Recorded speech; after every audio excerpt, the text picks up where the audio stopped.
Yesterday, we talked about the 5 relative pronouns. We talked about who, whom, that, which, and whose, and how they can all tell us more about a noun.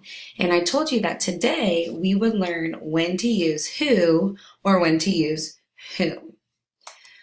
So, who is a subject pronoun. That means it's the subject of the sentence. For example, I talked to Aaron, who is on my Fortnite game.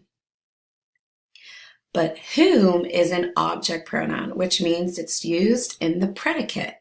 For example, Aaron is my best friend, whom I met at the One Direction concert. But instead of thinking to yourself, is it the subject or the predicate? I'm not sure.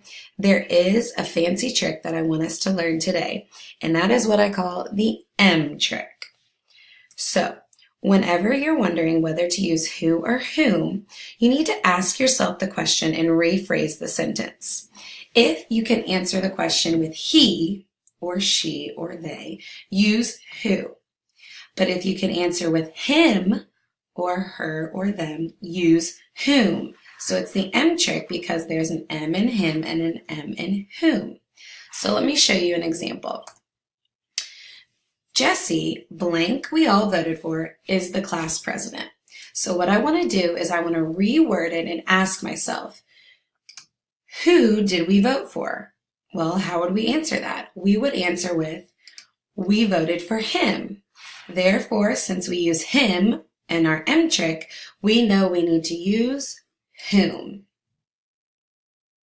Here's another example. Ashley was one of the students blank came to the movie party yesterday.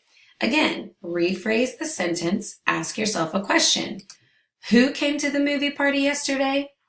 She did, or he, you could say. So we know we need to use who because it's with he.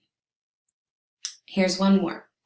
Is Kyle, blank I borrowed the iPad from, really a famous musician? So again, we want to reword that part of the sentence. Who did you borrow the iPad from? I borrowed it from him. Therefore, which pronoun do we need to use? That's right. We would use whom because of our M trick. We used him as our answer. So what we're going to do now is go ahead and go to IXL and you're going to work on C10. Now this is the first time we're learning this skill, so it's a little tough, but we will practice lots more in class tomorrow. What I want you to do is see if you can master C10. If it's taking you longer than 10 minutes, you can go ahead and stop. If you master it before 10 minutes, you can go ahead and stop as well.